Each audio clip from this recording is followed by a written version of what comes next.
இயேசுவில் பிரியமான பங்கு மக்களே மற்றும் அன்னையினுடைய பிள்ளைகளே, அனைவரும் சொல்வோம்: இயேசுவுக்கே புகழ், இயேசுவுக்கே மகிமை, இயேசுவுக்கே மகிமை, இயேசுவுக்கே நன்றி, இயேசுவுக்கே நன்றி. மரியே வாழ்க, மரியே வாழ்க. பூசை முடிந்தவுடன் தீர்த்தமாகிறது தண்ணீர். பூசை முடிந்தவுடன் தீர்த்தமாகிறது தண்ணீர். திருநீர் ஆகிறது சாம்பல். பிரசாதமாகிறது எலுமிச்சை பழம்.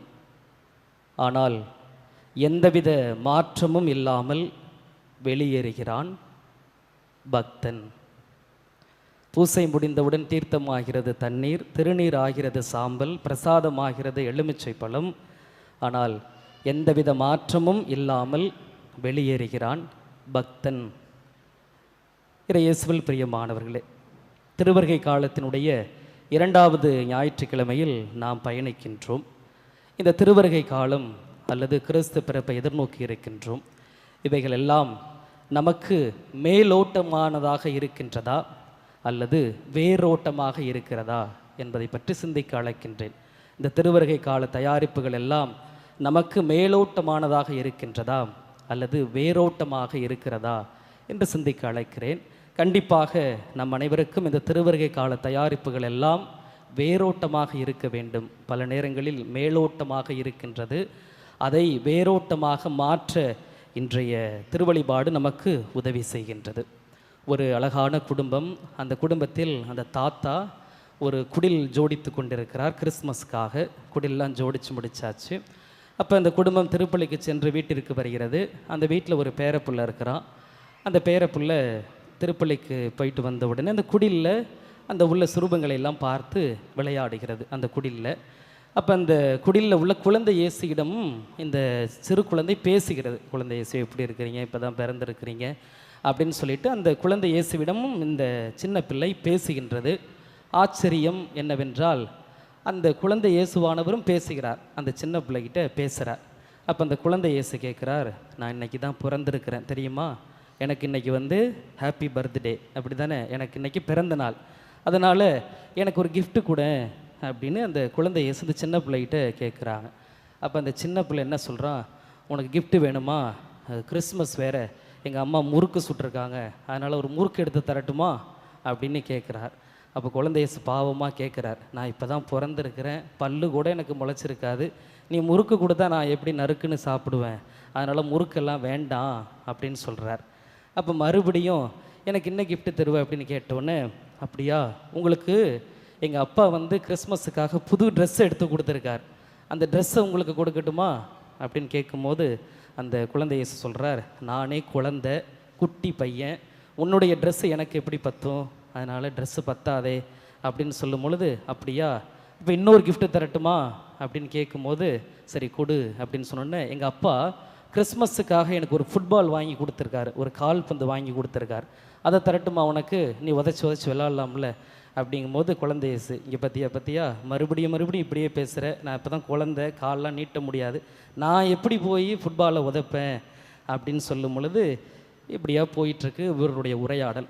அப்போ குழந்தை இயேசு கேட்குறார், சரி இப்போ நான் ஒரு கிஃப்ட்டு கேட்குறேன் தர்றியா அப்படின்னோடனே, சரி தர்றேன், என்னென்னு கேளுங்க அப்படின்னோடனே, நீ கடந்த எக்ஸாம் நடந்து முடிஞ்சதில்ல, அந்த எக்ஸாமில் எத்தனையாவது ரேங்க் எடுத்த அப்படின்னு கேட்குறார். அப்போ இந்த சிறு பையன் சொல்கிறான், நான் கடந்த எக்ஸாமில் 31வது ரேங்க் எடுத்தேன் அப்படிங்கிறாரு.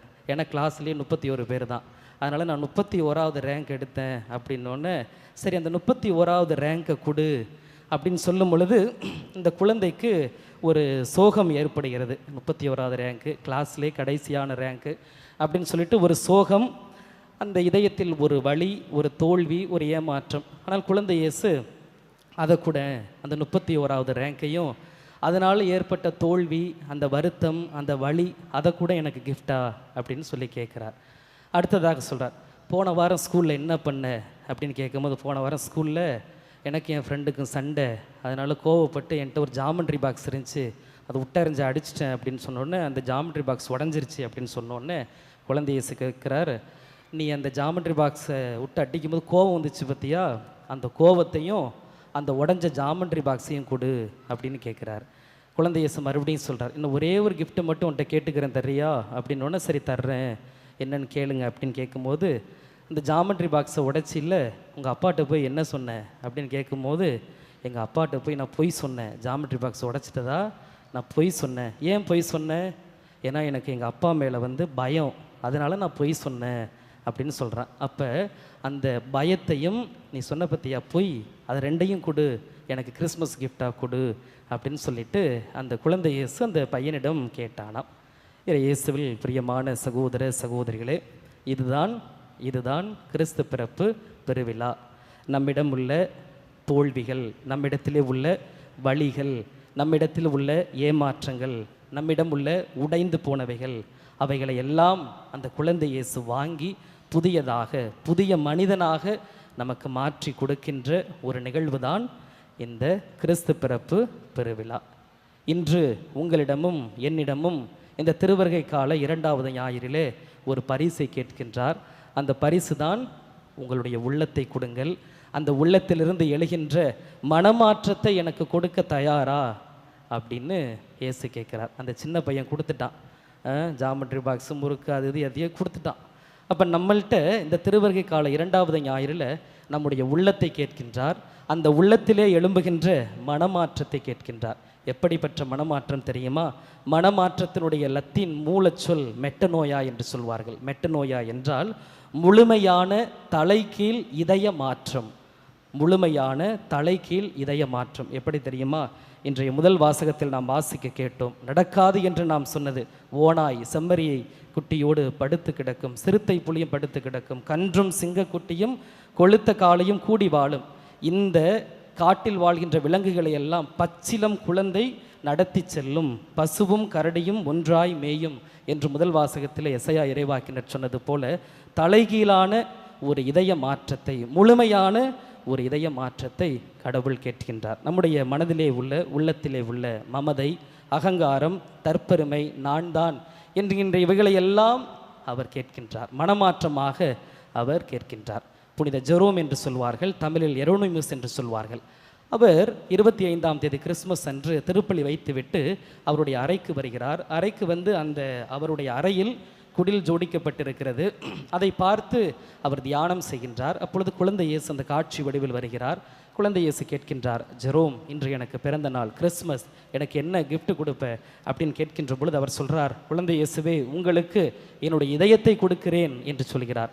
அப்போ குழந்தை இயேசு சொல்ல, இதயமா, சரி பரவாயில்ல கொடு, எனக்கு இன்னும் அதிகமாக வேணும் அப்படின்னு சொல்லும் பொழுது ஜெரோம் சொல்கிறார், அந்த இதயத்தில் உள்ள ஜெபங்களை எல்லாம் நான் உங்களுக்கு பரிசாக கொடுக்கிறேன் என்று சொல்கிறார். சரி பரவாயில்ல, அதையும் நான் வாங்கிக்கிறேன், இன்னும் கொஞ்சம் எக்ஸ்ட்ரா ஏதாவது கூட அப்படின்னு சொல்லும் பொழுது ஜெரோம் சொல்கிறார், என்னிடம் உள்ள எல்லாவற்றையும் நான் உங்கள்கிட்ட கொடுத்துட்றேன் அப்படின்னு. அப்படியா, சரி, உன்னுடைய உள்ள எல்லாவற்றையும் என்னிட்ட கொடு, நான் வாங்கிக்கிறேன் அப்படின்னு சொல்லிட்டு மறுபடியும் குழந்தை இயேசு ஜெரோமிடம் கேட்கிறார், இன்னும் கொஞ்சம் அதிகமாக கூட அப்படின்னு கேட்கின்ற பொழுது, குழந்தை இயேசுவே, என்னுடைய இதயத்தில் உள்ள எண்ணங்கள், என்னிடத்தில் உள்ள எல்லாவற்றையும் நான் உங்களுக்கு கொடுத்து விட்டேனே, இன்னும் என்னிடம் ஒன்றுமே இல்லையே, நான் எதை கொடுப்பேன் என்று கேட்கின்ற பொழுது குழந்தை இயேசு சொல்கிறார், உன்னிடத்தில் உள்ள பாவத்தை கொடு, உன்னிடத்திலே உள்ள பாவத்தை கொடு, அந்த பாவத்தை நான் வாங்கி அதை ஆசீர்வதித்து புனிதப்படுத்தி உனக்கு நான் திருப்ப கொடுப்பேன் என்று ஜெரோமிடம் அந்த குழந்தை இயேசு சொல்கிறாராம். இது ஜெரோமுடைய வாழ்க்கையில் எழுதி வைத்த ஒரு குறிப்பாக இருக்கின்றது.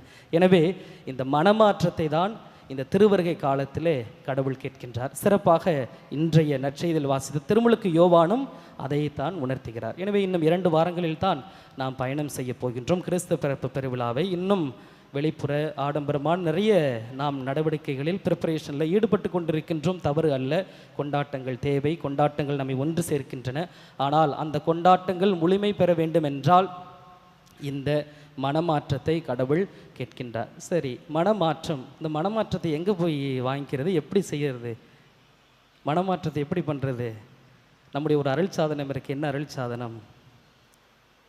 நான் அமைதியாக இருக்கிறீங்க எல்லாரும். நான் புதுசாக ஒன்றும் சொல்லலை, ஏற்கனவே திருச்சபையில் உள்ளதை தான் சொல்கிறேன். ஒப்புரவு அருள் சாதனம். அதுக்கு இன்னொரு பேர் என்ன? பாவ சங்கீர்த்தனம். 90 கிட்ஸ்லாம் என்ன சொல்லுங்கள்? பாவ சங்கீர்த்தனம். புதுசாக 2K கிட்ஸ்லாம் ஒப்புரவு அருள் சாதனம்னு புரியும். பாவ சங்கீர்த்தனம், ஒப்புரவு அருள் சாதனம்.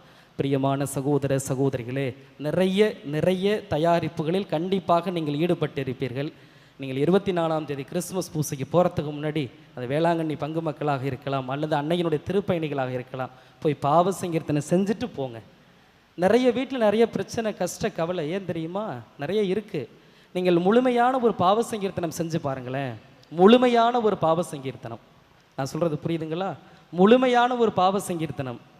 இப்போ பாவ சங்கீர்த்தனம் ஒப்புரவு அருள் சாதனம்னு கேட்டாலே நிறைய பேருக்கு ஒன்றுமே தெரியாது. ஒப்புரவு அருள் சாதனமா, பாவ சங்கீர்த்தனமா, எங்கே இருக்குது, திருச்சபையிலையா, அது அருள் சாதனமா அப்படின்னு கேட்குற அளவுக்கு தான் இருக்குது. சரி, ஒப்புரவு அருள் சாதனை செய்ய தெரியுமா இப்போ அப்படின்னு கேட்டால் அதுவும் ஒரு மிகப்பெரிய கேள்விக்குறியாக தான் இருக்குது. பல சமயங்களில் ஒப்புரவு அருள் சாதனை கேட்குற சாமியார் தான் பாவ சங்கீர்த்தனை செய்கிறோம். அவங்க அந்த முட்டி போட்டால், என்னம்மா முட்டி போட்டிருக்க, பாவ சங்கீர்த்தனை செய்யுமா, எப்படி பாதை செய்கிறது, அப்படியா, போடுமா, பிதா சுதன் பரிசுத்த ஆவியின் பேராலே ஆமென்.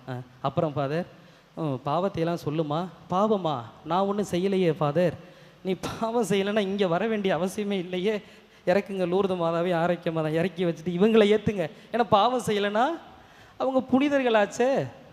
அப்புறம் அந்த பாவ செய்கிற ஒரு ஸ்டெப் இருக்குது பார்த்தீங்களா? தந்தை மகன் தூய் ஆவியாரின் பேராலே ஆமேன். சுவாமி, நான் ஒரு பாவியினுடைய பாவங்களை மன்னியும், நான் இத்தனை நாள் கழித்து பாவ சங்கீர்த்தனை செய்கிறேன் அப்படின்னு சொல்லணும். இந்த கல்யாண பூசையிலலாம் பார்த்தோம்னா ரொம்ப இதாக இருக்கும். பொண்ணு 1 கிலோமீட்டருக்கு முன்னாடி வர்றது தெரிஞ்சு போயிடும். எப்படி நல்லா மேக்கப்பு சென்டர்லாம் தெரிஞ்சு போயிடும். வந்து உட்கார்ந்தாக்கா பாவ சங்கீர்த்தனை செய்யுமான்னாக்கா அப்படியே உட்காந்துருப்பாங்க. எத்தனை வருஷம் ஆச்சு நீ பாவ சங்கீர்த்தனை செஞ்சு? புது நன்மை எடுக்கும்போது செஞ்சது ஃபாதர், அதுக்கப்புறம் இப்போ பரவாயில்ல, இப்போ நாளும் செய்ய வர்றீங்களே அப்படின்னு சொல்லிட்டு, சரி பாவத்தையெல்லாம் சொல்லுமா அப்படின்னாக்கா எப்படி சொல்லுவாங்க பாவத்தையெல்லாம்? இந்த வழக்கமாக ஒரு பாவம் வச்சுருப்பாங்க பாருங்கள், குத்துன கிள்ன இதை மட்டும் சொல்லிவிட்டு அதில் ஒரு ஆப்ஷன் இருக்கும், நான் இப்பொழுது சொன்ன பாவத்துக்கும் மறந்து போன பாவத்திற்கும் மனம் வருந்துகிறேன் அப்படின்னு ஒரு ஆப்ஷன் இருக்கும். அதை நல்லா சொல்லணும். நான் இப்பொழுது சொன்ன பாவத்துக்கும் மறந்து போன பாவத்துக்கும் மனம் வருந்துகிறேன் அப்படின்னு சொல்லணும். ஆனால் அப்படி சொல்லக்கூடாது, மாற்றி அமைக்கணும் ஜெபத்தை. எப்படி மாற்றி அமைக்கணும்? நான் இப்பொழுது சொன்ன பாவத்துக்கும் வேணுக்குமுனே மறந்த பாவத்துக்கும் அப்படி தானே சொல்கிறோம். சும்மா 2 வழக்கமாக போய் சொன்னேன், கிள்னேன், திருடனன்னு சொல்லிவிட்டு ஒரு அம்மா இப்படி தான் பாவ சங்கீர்த்தனை செய்ய போனுச்சான். போய் சொல்லிவிட்டு, சாமி ஒரு கயிறை திருடிட்டேன் சாமி அப்படின்னு சொன்னிச்சான். கயிறை தானம்மா திருடுனேன், இனிமேல் கயிறெல்லாம் திருடக்கூடாது, உதவி செய்யணும் அப்படின்னு சொல்லி அனுப்பிச்சி வச்சாரான். அப்போ அந்த அம்மா சொன்னிச்சான், அந்த கயிறு முடிகிற இடத்துல ஒரு மாடு கட்டி கிடந்துச்சு ஃபாதர் அப்படின்னுச்சான். இந்த அம்மா எதை திருடி இருக்கு? மாட்டை திருடி இருக்கு. அந்த மாட்டில் கழுத்தில் கயிறை போட்டு இழுத்துட்டு வருவோம் பார்த்தீங்களா, அதை எங்கே சாமியார் சொன்னால் தப்பாக நினச்சி போகிறா அப்படின்னு சொல்லிவிட்டு கயிறை மட்டும் திருடிட்டேன் அப்படின்னு சொன்னிச்சான் அந்த அம்மா. அப்போ நம்ம இப்படி தான் பாவத்தினை சொல்கிறோம். நான் இப்பொழுது சொன்ன பாவத்துக்கும் வேணுக்கும்னே மறந்த பாவத்துக்கும் அப்படின்னு சொல்லணும். ஏன்னா சொல்கிறது கிடையாது. அப்போ நம்முடைய பாவ சங்கீர்த்தனம் சில நேரங்களில் இப்படி தான் போய் கொண்டிருக்கின்றது. அதனால் மீண்டும் நினைவூட்டுகிறேன். அதனால் தெரியாது நினைக்காது. நிறைய பேருக்கு தெரியல, உண்மை அதுதான். தந்தை மகன் தூய ஆவியாரின் பேராலே ஆமென். சுவாமி, நான் ஒரு பாவி, என்னுடைய பாவங்களை மன்னியும், நான் இத்தனை நாள் கழிச்சு பாவ சங்கீர்த்தனம் செய்தேன்னு சொல்லிட்டு முழுமையான ஒரு பாவ அறிக்கை செய்துவிட்டு, நான் இப்பொழுது சொன்ன பாவத்திற்கும் சொல்ல மறந்த பாவத்திற்கும் மனம் வருந்துகிறேன் அப்படின்னு சொல்லிட்டு குருவானவர் சொல்கிற கட்டளைகளை எல்லாம் கேட்டுக்கொண்டு போயிட்டு என்ன பண்ணணும்? வீட்டுக்கு போயிடக்கூடாது. வீட்டுக்கு போயிட்டு சமைச்சிக்கிட்டு இருக்கும்போது சாமியார் 2 கடமை சொன்னாரே, ஐயோ மறந்துட்டேனே அப்படின்னு சொல்லக்கூடாது. நேராக எங்கே உட்காந்துருக்குமோ அங்கே தான் போய் முட்டி போட்டு அந்த பாவத்தை சொல்லிட்டு வரணும். இன்னும் ஒரு சில குரூப்லாம் இருக்குது. பாவ சங்கீர்த்தனம் போகிறப்ப பக்கத்தில் நிற்கிறவங்கள்ட்ட, நீ 2 பாவத்தை சொல்ல, நீ என்ன செஞ்ச, பொய் சொன்ன, நீ என்ன திருடுன, அதையும் சேர்த்து வாங்கி கலெக்ட் பண்ணி கொண்டு போயிட்டு ஏதோ ஒரு பாவ சங்கீர்த்தனத்தை கடமைக்கு சொல்லி முடிச்சுவிட்டு வந்துடுற நிலைமை தான் இப்பொழுது இருக்கின்றது. அப்படி வேண்டாம். நீங்கள் கிறிஸ்மஸ் திருப்பலிக்கு செல்வதற்கு முன்பாக ஒரு பாவ சங்கீர்த்தனை செய்து விட்டு நீங்கள் அந்த கிறிஸ்மஸ் திருப்பலிக்கு செல்லுங்கள். அந்த குடிலில் நீங்கள் சென்று அவரை வணங்குகின்ற பொழுது அந்த பிஞ்சு கரங்களினால் உங்களையும் உங்களுடைய குடும்பங்களையும் அந்த இறைவன் தொட்டு ஆசீர்வதித்து வழிநடத்துவார். ஆமேன். நம்பிக்கை அறிக்கை.